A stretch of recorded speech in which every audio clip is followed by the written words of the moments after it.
የትሁት ፍቅረኛ እነ ካሊብ ቤት ሄዶ በነበረበት ሰዓት ካሊብ አሁን ላይ ከትሁት ፍቅረኛ ጋር ተስማምቶ መኖር ቀጥሏል። ጓደኛሞች ሆኗል። የትሁት ፍቅረኛ ከቲና ጋር የሚሰራውን ስራ እንዳቆመ ነገረው። ሲነግራት እሷም በጣም ተናደደችና ለምን የተወራነውን ነገር እንዲህ አድርገህ ጉድ ትሰራኛለህ?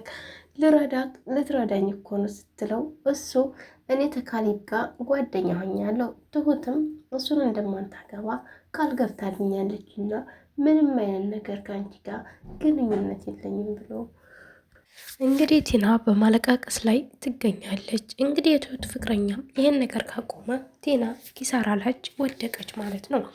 ቲና አሁን ላይ ማንም የሚረዳት ሰው የለም። አሁን እንግዲህ ትሁት በጣም ደህና እየሆነች ትገኛለች። ምክንያቱም ኢዱ ይህንን የትሁት ፍቅረኛ ከዛ ግድም ለማባረር ገንዘብ ክፍላ እያሰራችላት ስለሆነ ትሁት አሁን ላይ ደስተኛ እንደምትሆን እርግጠኛ ነኝ። ውድና የተከበራችሁ የቻናሌ ቤተሰቦች ቻናሌን ላይክ፣ ሸር፣ ሰብስክራይብ በማድረግ አበረታቱን ስወዳችሁ።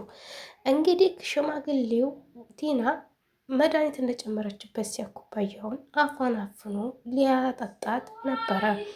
ካሊብ የፍች ወረቀቱን ሊያስጨርስ ወደ ውጭ እንደወጣ ተናገረ። ካሊብ ደግሞ የፍች ወረቀቱን አስተካክሎ ከመጣ በትሁት ፍቅረኛ በኩል ቲና ኪሳራዋ ላይ ወደቀች። በማልቀስና በመጸጸት ላይ ናት። አሁን ይህን ጸጸቷ ደግሞ ብቻዋን ራሷን እየገደላን ነው። ክሳቷ ራሱ አንገቷ ላይ እየለየ ነው። ደረቷ ላይ መክሳቷ እየለየ ነው። ቲና ብቸኛ ሆነች። ከማንም ከምንም ጋር ምንም ልታገኝ አልቻለችም። ጓደኞቿ ሁሉ በሙሉ እየከዷት ነው ያሉት። ታዲያ ማን ነው የሚገድፋት? ይህን ነገር ማን ነው የሚቀበላት? ቲና ብቸኛ ናት። ለቲና ያላት ሰው ማን ይመስላችኋል? ማንም እንደሌላት አሁን ላይ ሁሉም ነገር ተረድታለች። ቲና አሁን ካሊብ ይህን የፍች ወረቀት ተፈጸመባት፣ ኪሳራዋ ነው። ከዛ ቤት ወጥታ መሄድ ብቻ ነው የምችለው። ካሊብስ ትሁትን ያገባታል? አያገባትም። የትሁት ፍቅረኛ አሁንም ካሊብን አይለቀውም። ካሊብና ሽማግሌውን እገልልሻለሁ አላት። ትሁትም እባክህ ተዋቸው፣ እነሱ ምንም የለባቸውም ብላ ነገረችው። እሱ ግን ሊተው አልቻለም። የትሁት ፍቅረኛ ካሊብን ታገባሹ አባቱንም እሱንም አንገታቸውን ቆርጬ በስጦታ መልኩ አመጣልሻለሁ አላት። እናቲና ግራ ተጋብታ አሁን ምንድን ነው የማደርገው? ይሄ ነገር እንደዚህ ካልተስተካከለ ምንድን ነው የማደርገው እያለች ትሁት እየፈራች ነው። ትሁት እባክህ ተዋቸው፣ እነሱ ምንም ነገር የለባቸው፣ እኔና ካሊብ የፍቅር ግንኙነት የለንም። ቲና የምትነግረን ነገሮች ሁሉ እውነት አድርገህ አትያዝ እባክህ ብትለው እሱ በምንም ተአምር ሊረዳት አልቻለም። እዛ ቤት የገባው ሁሉንም ነገር እያጠና ካሊብንና ሽማግሌውን ለመግደል ነው። እነሱን ከገደለ በኋላ ትሁትን አግብቶ የቤቱን ንብረት ለመውረስ ነው። የቤቱን ንብረት እንዴት ነው የሚወርሰው? ቲና ወይም ትሁት ወረቀት የላቸውም። ሽማግሌውና ካሊብ ብቻ ነው ያላቸው። የቤቱ ካርታ በሽማግሌው እጅ ብቻ ነው። ከሽማግሌውና ካሊብን ቢገል ትሁት ምን ታገኛለች? ትሁት እኮ የቤት ሰራተኛ ናት።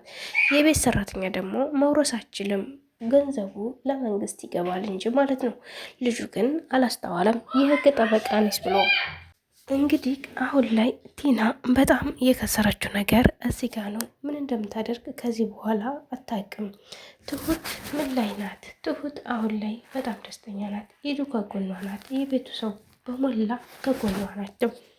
ይህን ነገር ደግሞ ለማስተካከል የረዳቻት ኢዱ ናት። እንግዲህ ኢዱ ፍቅረኛዋን ስላገኘች በጣም ደስተኛ ናት። ዳኒ ራሱ አስተዋይ ሆኗል። ዳኒ አሁን ላይ ለኢዱም ለትሁትም ሆነ ለካሊብም ለሽማግሌውም ሆነ ልጅ ሆኖ እንደ ቤተሰብ ሆኗል። ቲና ግን አሁን በዙሪያዋ ማንም ሰው የላትም። ቲና ኪሳራ ላይ መሆኗን አሁን ራሷን እያስታወለች ራሷን እየጸጸተች እና ራሷን እየከፋች ትገኛለች። ቲና መጨረሻዋ ሞት ይሆናል ብላችሁ ያሰባችሁ ይህን ቪዲዮ ላይክ፣ ሸር፣ ሰብስክራይብ አድርጉ። ሀባይብ እወዳችኋለሁ፣ አከብራችኋለሁ። ቪዲዮ ላይክ ሸር ስምታደርጉ ከልብ ነው አመሰግነው።